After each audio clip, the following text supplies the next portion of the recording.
Welcome to our channel, Crime Loom, the place where true crime stories come alive. Soft music plays. The camera drifts over tall trees wrapped in mist. Sunlight slips between the branches. A calm voice begins to speak. Long ago, near the quiet village of Elmsmere, there was a forest that no one dared to enter after dark. The trees were said to whisper secrets to the wind. Some believed the forest was cursed. Others said it was alive. But one night, when a young boy vanished into its shadows, his sister stepped beyond the edge of fear to find him.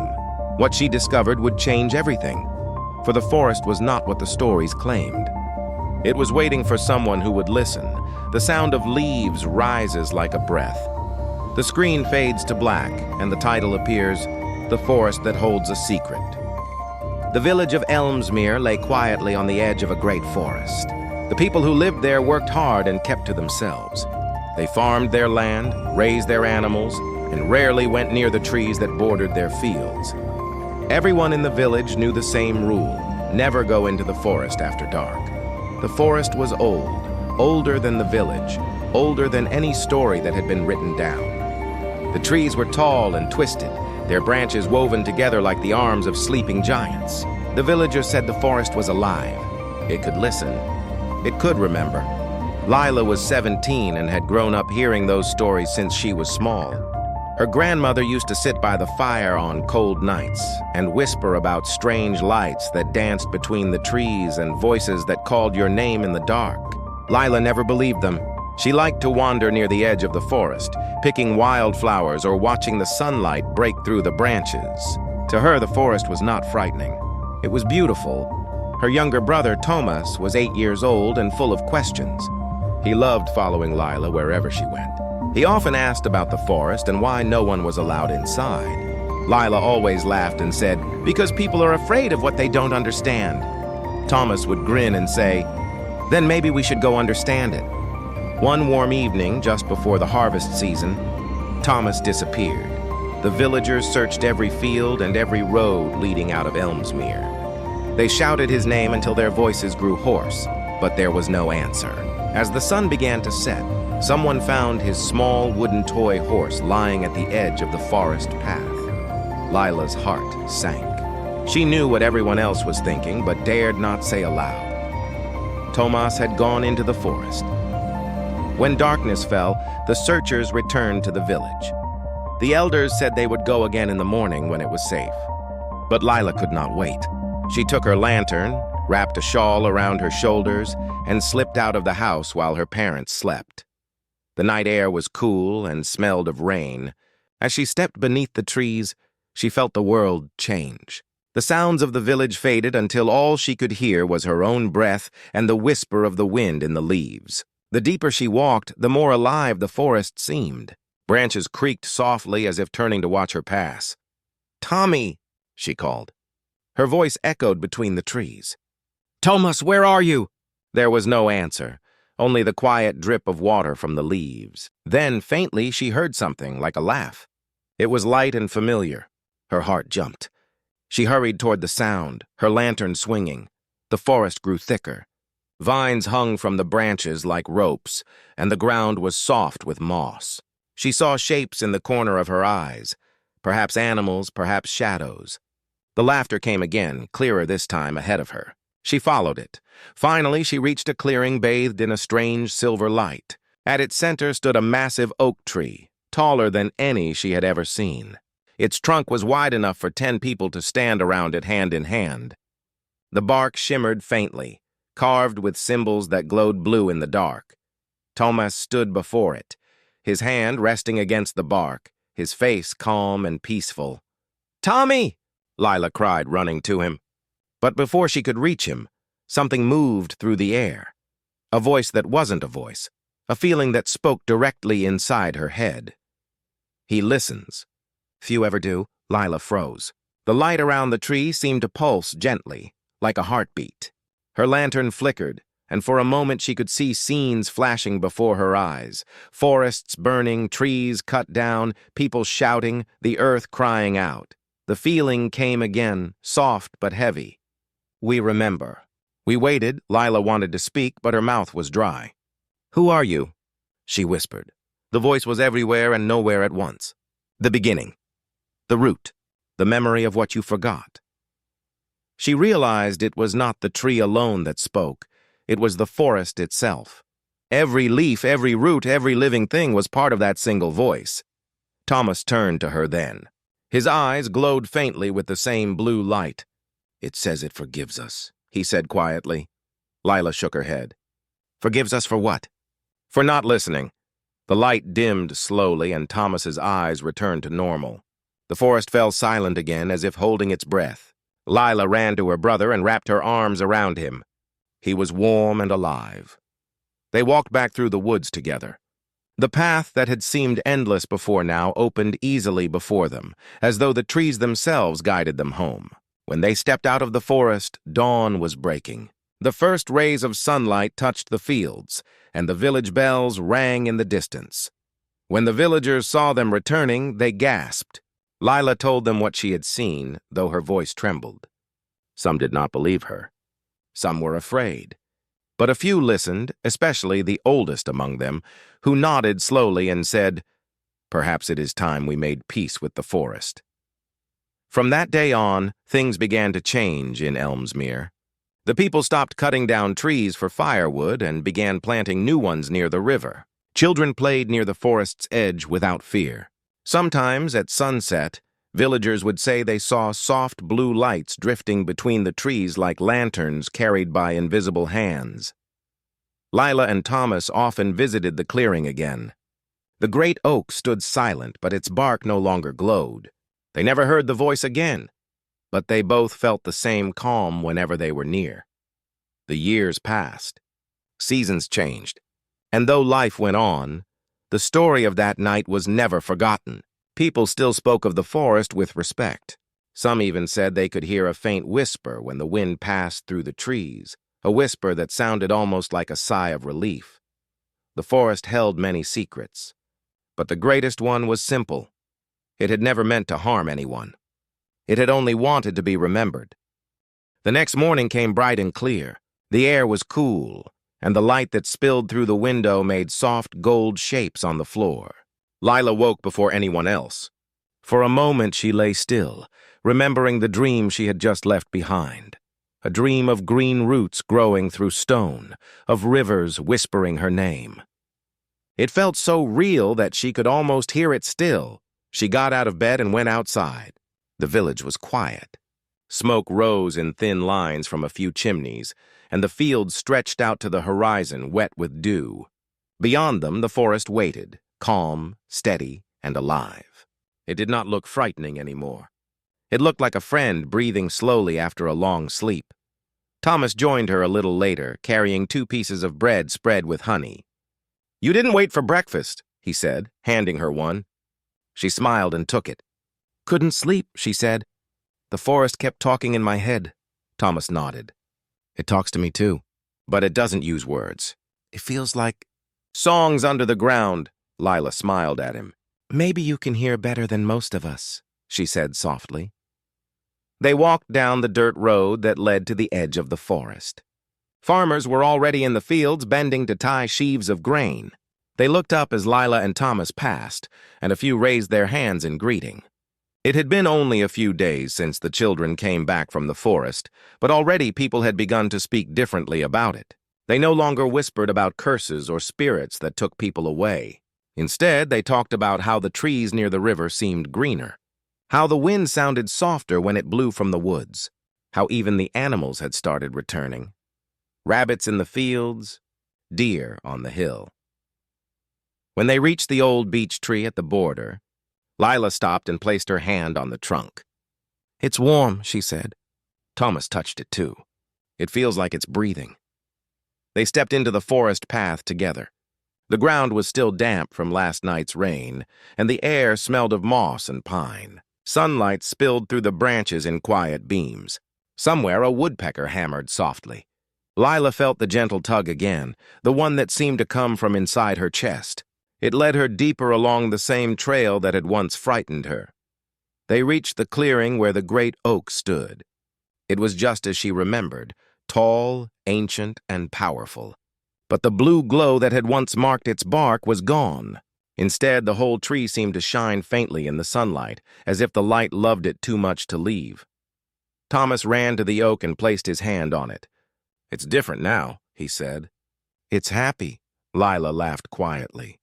"Trees can be happy?" "I think so," Tomas said. When people listen, Lila walked around the clearing. Something small caught her eye near the roots of the oak, a patch of fresh green shoots, tiny plants with leaves shaped like stars. She knelt to look closer. They were growing in a perfect circle around the base of the tree. She remembered the seed they had planted in the underground chamber and wondered if these plants were connected to it somehow. Maybe the forest was spreading its healing upward, one small leaf at a time. "Do you think anyone will believe us now?" Thomas asked behind her. "Maybe not everyone," Lila said. "But that's all right. We don't need them to. The forest knows." They stayed in the clearing until the sun climbed high. Then they returned home to help their parents. The harvest was late that year, but the fields were rich. The wheat was tall and golden, and the apples hung heavy on the trees. The people of Elmsmere said it was the best harvest they had seen in a decade. Some said it was luck. Some said it was the rain, but Lila and Tomas knew better. One evening, a week later, a group of villagers came to the edge of the forest with shovels and small saplings. They wanted to plant trees where the old road had cut through the woods years ago. Lila and Thomas joined them. The men dug holes, and the women and children placed the young trees into the ground, patting the soil gently around their roots. The forest watched in silence, the wind moving softly through the branches like a song of approval. An old man named Rowan, who had once been the village storyteller, stood near Lila and said, "You know, girl, I used to tell the children tales about this place, about ghosts and lost souls and curses. Maybe I was wrong. Maybe it was never a curse, just a cry for help." Lila smiled and said, "The forest forgives. It told us so." Rowan nodded, looking thoughtful. "Then we should forgive ourselves too." As the days turned into weeks, the bond between the village and the forest grew stronger. Hunters no longer took more than they needed. Woodcutters asked the elders before felling a tree, and for every one cut down, 2 more were planted. Children played near the forest edge and listened to the wind, trying to hear what Lila and Tomas had heard that night. Sometimes, if the evening was very still, they swore they could feel a hum under their feet, like a song that came from deep below. Winter came early that year, with soft snow that fell quietly on the roofs and fields. The forest stood tall and calm, its branches heavy with white. Lila often went walking with Thomas after their chores were done. They followed deer tracks through the snow and left footprints that disappeared behind them. The world seemed peaceful, as if both forest and village were resting together. One afternoon, while they were walking near the river, Thomas stopped suddenly. "Listen," he whispered. Lila held still. At first, she heard nothing but the faint trickle of water and the creak of frozen branches. Then she heard it, a soft tone, low and beautiful like a flute made of wind. It came from the direction of the hill where they had found the stone door. "It's singing," Tomas said. "The forest is singing." Lila felt her eyes fill with tears, though she didn't know why. "It's alive," she whispered. "It's all alive." They stood there for a long time, listening. The sound rose and fell, gentle and endless, and the snow seemed to shimmer with every note. When they finally went home, the song followed them like an echo in their hearts. Years passed, and Elmsmere changed. The children who had once feared the forest grew up loving it. They learned which herbs grew best in its shade and how to speak softly so as not to startle the animals. The villagers built small wooden bridges across the streams and carved paths that wound safely between the trees. The forest no longer swallowed travelers. It guided them. Lila grew older, too. She became a healer, using plants from the forest to cure fevers and soothe pain. Thomas helped her, learning the names of every leaf and root.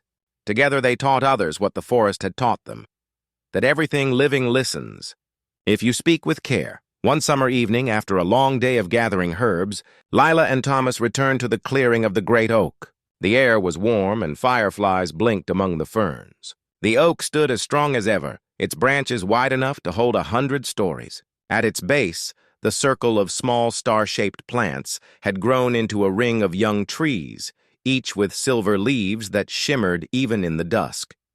Thomas touched one of the trees. "Do you think these came from the seed we planted?" Lila smiled. "Maybe the forest shared a piece of that seed with the world." They sat beneath the oak, leaning against its roots. The forest was quiet except for the distant call of an owl. The stars appeared slowly between the branches, and the air smelled of flowers and earth. Lila closed her eyes and listened. The hum was there again, deep and peaceful. The same voice that had once frightened her now felt like an old friend's whisper. "We kept our promise," she said softly. Tomas nodded, and the forest kept its secret. They sat together until the moon rose high, silvering the leaves and the water of the distant river. Neither spoke again. They didn't need to. The silence between them was full of meaning, the same quiet language the forest had always spoken, and far beneath their feet, deep in the hidden chamber below the hill, the seed they had planted had grown into a tall, shining tree, its roots spreading out like a web of light through the dark soil, carrying its song to every corner of the forest above. Many years passed, and the seasons came and went like pages in a book. The forest grew greener and stronger with each passing year. The people of Elmsmere no longer feared it. They depended on it, and in return it protected them. The wind that once carried strange cries now carried the smell of flowers. Even in the coldest winters, the forest never felt empty. Lila was no longer a young girl. Her hair had grown long and dark, and her hands were strong from years of work in the fields and woods. She spent most of her time teaching children about the forest, how to find healing herbs, how to walk softly so as not to disturb the animals, and most of all, how to listen. She told them that the forest always spoke, but in a quiet way, and only those with patient hearts could understand. Thomas had grown too. He was tall and quick and still had the same curious eyes. He built small wooden bridges over the streams and carved signs along the forest paths so travelers would never lose their way again. When people asked him why he cared so much about the forest, he would simply say, "Because it cared for us first." The great oak still stood in the clearing, older and wiser, its branches reaching high enough to touch the stars. Around its roots, the circle of young trees had become a small grove of silver-leaved saplings. The villagers called them the trees of promise, and every spring they brought gifts of water and song to them.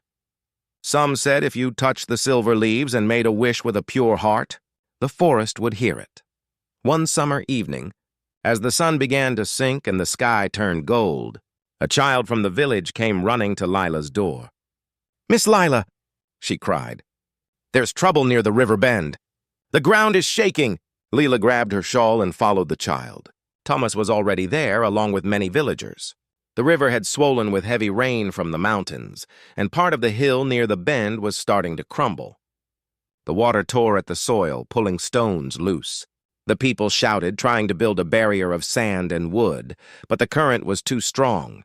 Lila ran forward, her heart pounding. She could feel something deep below the earth stirring, not in anger but in pain. The forest was trying to speak again. "Tomas!" she shouted. "The hill! The stone door is there!" He understood at once. They ran together along the muddy path to the place where they had once found the door years ago. The vines and ferns had grown thick, hiding everything, but when Lila pressed her hand to the rock, the same leaf symbol appeared, glowing faintly through the rain. She whispered, "We're here." "We remember." The door opened, slow and heavy, letting out a breath of cool air. Without hesitation, they stepped inside, lanterns flickering in the damp dark. The air was warm and alive, filled with the soft hum they both remembered. But now the hum trembled, as if in distress. When they reached the chamber with the pool, they stopped in awe. The small green shoot they had planted so many years ago was no longer small. It had grown into a tall, glowing tree, its trunk silver and its leaves shining with light. Its roots spread out in all directions, pulsing with life. But part of the chamber wall had cracked open, and muddy water was beginning to pour in. Lila placed her hand on the glowing trunk. "The forest is hurt again," she said softly. Thomas nodded. "The river is too strong. It's breaking through the earth." They looked around, desperate to help. Then Tomas saw the old silver chain still lying near the gate where they had left it years before. It had dulled with age but still shone faintly in the light. "The chain for the gate," he said. "Maybe it can bind the wall." Lila understood. Together they gathered stones and roots from the chamber floor and pressed them into the crack while Thomas wound the chain across them. The moment the silver touched the wet stone, the light from the tree spread into the wall. The trembling slowed. The rush of water softened into a trickle, then stopped altogether. The hum grew steady again. The roots of the glowing tree shifted gently, reaching toward the repaired wall. New tendrils crept over the stone, sealing the crack with living wood. The light grew brighter, warm, and calm. Lila sat back on her heels, soaked and exhausted. "It's safe now," she whispered. Thomas nodded and looked up at the shining leaves. "It's still beautiful," he said. A deep, familiar feeling filled the chamber like a voice without sound. "You kept the promise." "We keep it too," Lila smiled faintly. "We did our best." The air shimmered gently, as though the forest was smiling back. Then, as quietly as it had come, the feeling faded. The two of them sat for a long time, listening to the steady heartbeat of the forest around them. When they finally stepped outside, the storm had already passed. The river had calmed, and the clouds were breaking apart to let the sun through. The villagers on the bank stared in amazement. The hill no longer crumbled. Instead, new shoots of green grass were already pushing up from the wet earth. "What did you do?" one of them asked. "Nothing," Lila said with a tired smile. "We only listened." The people looked at one another and said nothing more. They simply began to rebuild the path and strengthen the riverbank, humming softly as they worked, a tune that sounded like the hum of the forest itself. In the weeks that followed, the forest flourished again. Flowers bloomed early, and the animals seemed unafraid of people. The villagers built a small wooden bridge over the river, leading to the grove near the great oak. They called it the Bridge of Listening, and every spring they held a festival there, lighting lanterns that they hung from the trees. Children danced and elders told stories, not of curses or fear, but of friendship and care. Lila and Thomas grew older. Their hair turned silver like the leaves of the promise trees, but their eyes were still bright. They no longer needed to go deep into the forest to hear its voice. They carried it inside them. Sometimes they would sit by the river in silence, just feeling the heartbeat of the earth beneath them. One evening, as the sun set behind the hills, Thomas said quietly, "Do you think the forest will ever forget us?" Lila smiled and shook her head. "No, we are part of it now." "The forest never forgets those who listen," he nodded, content.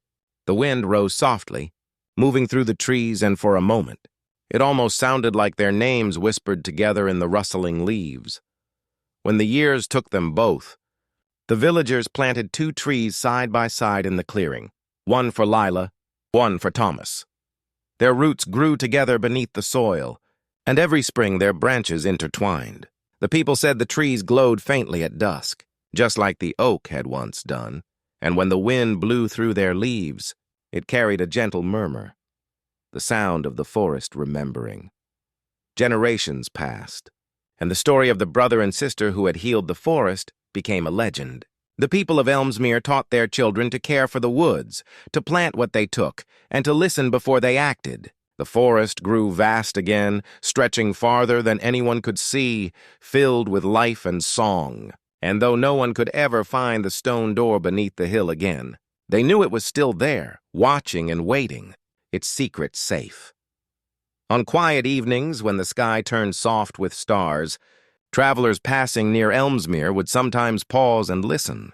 They would hear a faint, beautiful hum rising from the forest, a song that felt like a promise kept long ago, and if they listened closely, they might hear 2 voices in the wind, gentle and kind, saying, "We are here. We are listening." The forest never forgot because it was never just a place of trees and shadows. It was alive with memory, a heart that held the stories of all who had loved it. It was the forest that held a secret, and that secret was love. Soft music returns, gentle, hopeful. The camera glides above the forest, sunlight flickering through the leaves. Children's laughter echoes faintly. Years passed, and the forest grew strong again. The people of Elmsmere no longer feared the trees, they listened to them. And deep within the woods, where the roots weave like old hands, the forest remembers. It remembers the promise kept by a girl and her brother, that all living things deserve care, and that silence can hold a voice. Some say if you stand very still at dusk, you can hear the forest breathe, whispering its secret to the wind. The wind rises softly. The music fades. The screen glows with the final words. The forest that holds a secret. Subscribe to Crime Loom, and join us as we unravel more heists, mysteries, and untold legends.